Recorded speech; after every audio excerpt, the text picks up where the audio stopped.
Sa sandaling tinanggap niya ang alok ng system, bigla niyang nahanap ang sarili sa ibang lugar. Napagtanto niya na nakatayo siya ng mag-isa sa loob ng isang banal na palasyo. Habang pinagmamasdan ang lugar na ito, naisip niya sa kanyang sarili, anong klaseng lugar ito? Sa sandaling iyon, isang figura ang lumitaw sa kanyang harapan, na naglalabas ng ginintoang banal na enerhiya. Habang nakatingin dito, nagtanong ang ating bida, ikaw, sino ka? Sumagot ang banal na nilalang, ang iyong ninanais, ibibigay ko sa iyo ang pagkakataong iyon. Pagkasabi nito, ang banal na nilalang ay nagbagong anyo bilang purong enerhiya at nagsimulang umikot sa paligid ng ating bida.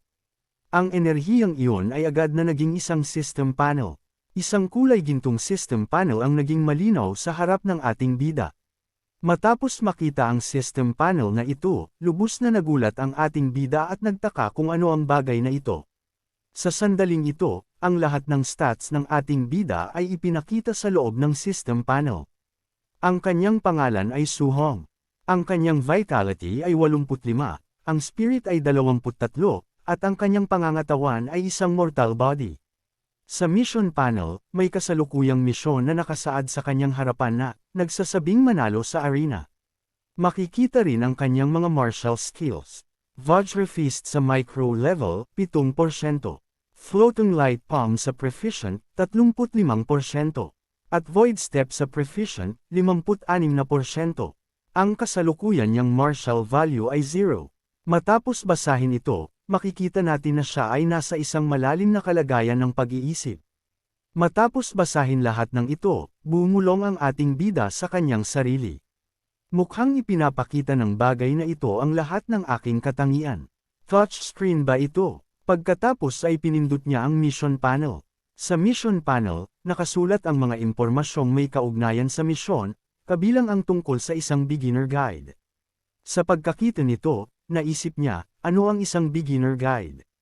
Eksakto sa sandaling iyon, isang figura na kamukhang kamukha niya ang nagsimulang mabuo sa kanyang likuran.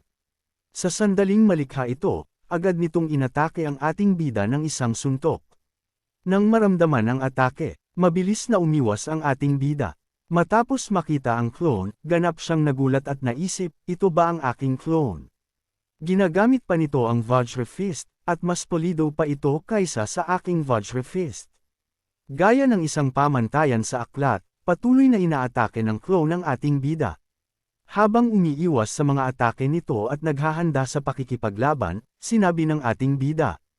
Dahil mayroon akong napakahusay na huwaran dito sa harap ko, paano ko naman palalampasin ang pagkakataong matuto? Sa sandaling atakihin niya ang clone, mabilis na sinunggaban ng clone ang kanyang braso. Inikot siya, at itinapon sa gilid. Nang makita ito, sinabi ng ating bida, nagpapakitang gilas ba siya para sa akin? Sa sandaling iyon, sinuntok siya ng clone sa baywang. Ang atake ay medyo malakas, na nagdulot ng sakit sa ating bida. Bahagyang umatras ang ating bida, tumingin sa system panel, at nakitang ang kanyang Vajra Fist ay umabanti na ng 10%. Sa pagkakita nito, agad na bumalik sa posisyong panglaban ang ating bida at naisip. Siguradong pinapayagan ako nitong e-upgrade ang aking mga martial skill ng mabilis. Muli niyang sinimulang labanan ang clone. Ang kanyang kasanayan sa Vajra Fist ay patuloy na tumataas ng matatag. Ang laban na ito ay tumagal ng napakahabang oras. Sa prosesong ito, ang kanyang floating light palm ay naging 100% proficient na rin. Pagkatapos noon, ipinagpatuloy ng ating bida ang pagsasanay sa Void Step. At makalipas ang ilang sandali, ang kasanayan nito ay umabot na rin sa 100%. Kaagad pagkatapos nyon, ang kasanayan niya sa Vajra Fist ay umabot na rin sa 100%. Isang abiso ang lumitaw sa harap ng ating bida na nagpapahiwatig na masterado na niya ang Vajra Fist. Sa sandaling iyon, inatake niya ang clone, at ang clone ay nagkadurog-durog sa mismong lugar. Sa pagkakita sa resulta ng pagsasanay na ito at sa pagkadama ng lakas sa loob ng kanyang sarili, labis na natuwa ang ating bida. Sa sandaling ito, nakatanggap siya ng isa pang abiso mula sa system na bumabati sa kanya. Pagbati sa manlalaro sa pagkumpleto ng misyong Way of the Arena. Ang mga gantimpala para sa misyon ay naibigay na. Pumapayag ba ang manlalaro na bumalik sa realidad? Sa sandaling matapos ng ating bida ang kanyang pagsasanay, ang kanyang kamalayan ay bumalik sa kasalukuyan. Nakatayo siya sa harap ni White Fox. Habang nakatingin sa kanya, sinabi ni White Fox, "Nagpapakunwari ka pang misteryoso, ha? Tikman mo ang suntok ko."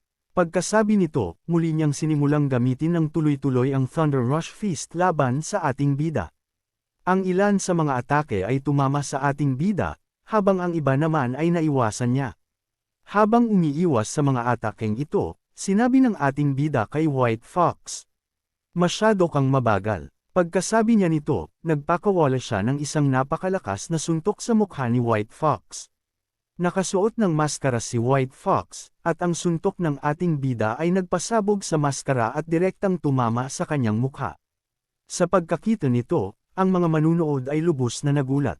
Sa sandaling ito, ang kalaban na nakatayo sa harap ng ating bida, si White Fox, ay bumagsak na walang malay sa lupa.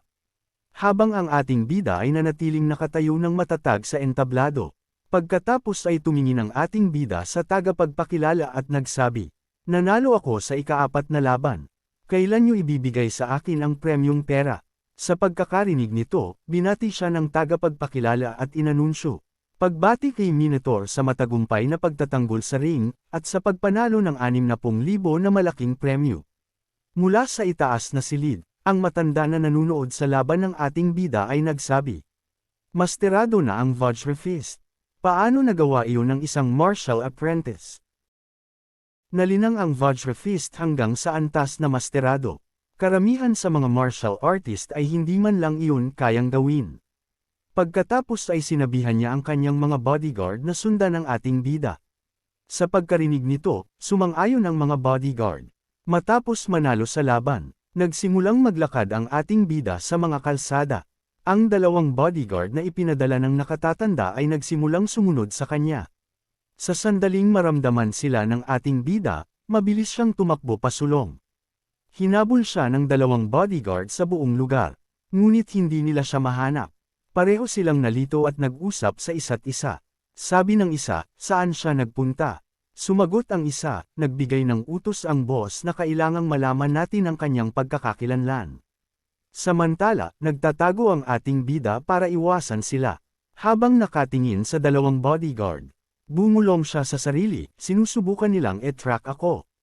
Pagkatapos na iyon, lumipat ang kwento sa bahay ng ating bida makalipas ang 1 oras.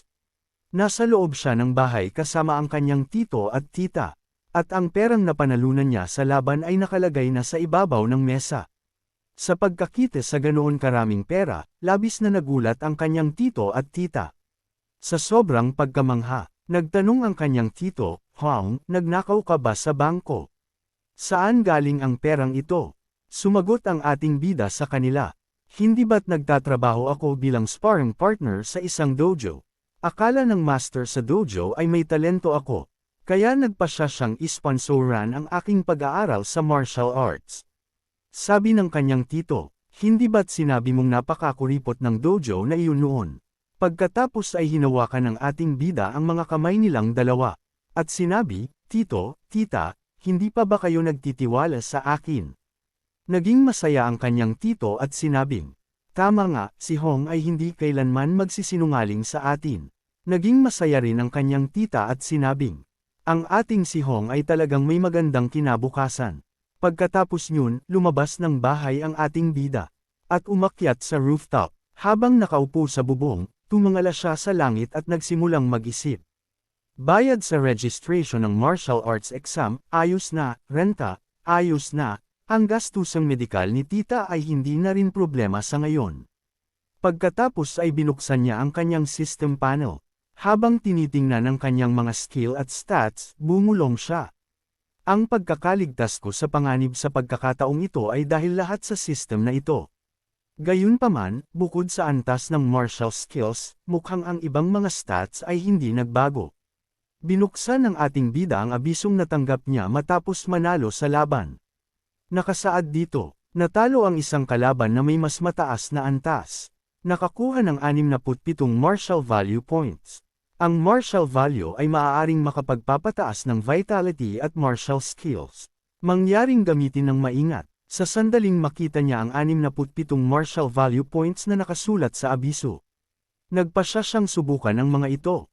Mabilis niyang sinimulang idagdag ang mga ito sa kanyang vitality. Patuloy niya itong idinagdag ng sunod-sunod hanggang sa ang kanyang vitality ay umabot sa 70. Sa sandaling umabot sa 70 ang kanyang lakas, natalo ang ating bida. Pagkatapos, binuksan niya ang abisong natanggap niya matapos manalo sa labanan. Naramdaman ng ating bida ang pagdaloy ng isang malakas na kapangyarihan sa loob ng kanyang katawan, at tumayo siya. Sa sandaling ito, ang malakas na enerhiya ay nagsimulang lumabas mula sa loob niya. Habang nararamdaman ang enerhiyang ito, naisip niya, vitality value 70, naabot na ang antas ng isang quasi-martial artist. Pagkatapos noon, nagdagdag pa siya ng kaunting martial value sa kanyang vitality. Nararamdaman ang mga pagbabago sa kanyang katawan, tiningnan niya ang sarili at sinabi, hindi lamang ang aking pisikal na lakas ang bumuti ng husto, kundi pati na ang mga sugat sa aking katawan ay halos magaling na. Ang pakiramdam ng katawan ko ay tila may walang katapusang lakas. Kailangan kong humanap ng lugar para masubukan ang kasalukuyan kong kapangyarihan. Pagkatapos, habang kumikilos ng buong bilis, naisip niya, mabuti pang pumunta sa drill ground ng paaralan. May combat power tester doon.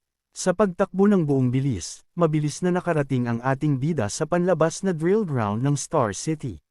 Tumayo siya sa mismong gitna, na may isang tier isang combat power tester sa kanyang harapan. Inihanda niya ang isang malakas na suntok at nagsabi, ang suntok na ito, gagamit muna ako ng 70% na lakas.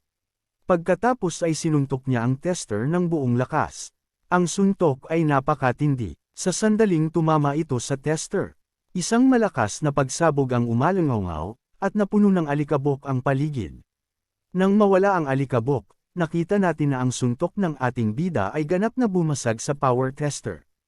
Sa pagkakita nito, nagpanik siya at nagsabi, lintik, napakababa naman ng kalidad ng tester na ito. Hindi naman siguro nila ako pagbabayaran para rito, di ba? Eksakto sa sandaling iyon, may sumigaw mula sa isang malayong gusali.